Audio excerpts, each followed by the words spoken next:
This week at Interior. The National Park Service is celebrating National Park Week April 19th through the 27th with a free admission weekend and special events all over the nation. The theme for this year's National Park Week is Go Wild, for history, nature, culture, wildlife, and fun in the nation's 401 national parks. The free admission weekend is April 19th and 20th.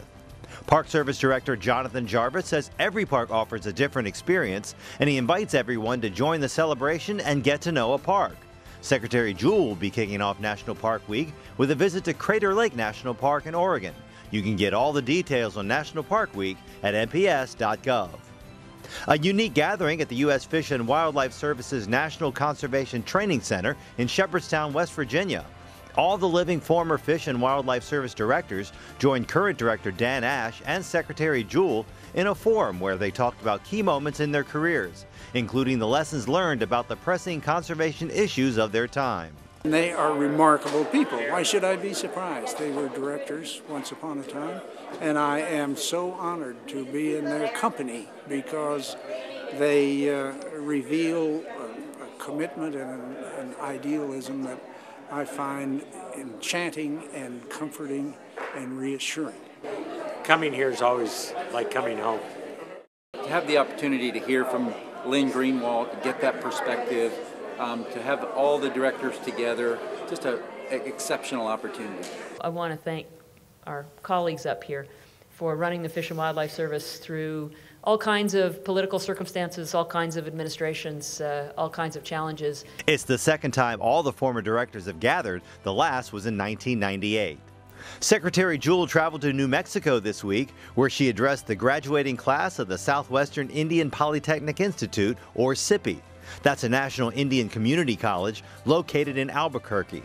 The Secretary told the class of 2014 that none of us completes any of our journeys alone, and asked the new graduates to stand and thank their family, friends, and community who helped them reach graduation.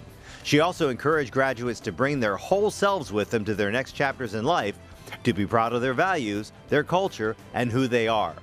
SIPI was established in 1971 and provides career technical training and transfer degree programs to students from the nation's 566 federally recognized tribes. As federal agencies get ready to fight another fire season in 2014, some insight this week into the science behind those efforts. One of the tools is called IRWIN, or Integrated Wildland Fire Information Reporting. The Office of Wildland Fire says IRWIN is intended to provide end-to-end fire reporting capability while reducing redundant data entry and improving the consistency, accuracy, and availability of operational data for teams fighting fire outbreaks. IRWIN is seen as not only more cost-efficient because of the time it saves dispatchers, but actually improved dispatcher performance by streamlining the information input and improving the accuracy of data during the initial, most hectic time of a fire emergency. And it's a classic take on the nation's parks, courtesy of some vintage posters from the Works Progress Administration, better known as the WPA. The Interior Museum is featuring Posterity, a new exhibition of silkscreen posters created to promote the nation's park system. 50 posters, including 6 created between 1938 and 1941, depict 36 national parks, the Arctic National Wildlife Refuge, and the Interior Museum itself. Find out more at doi.gov/Interior Museum. That's this week at Interior.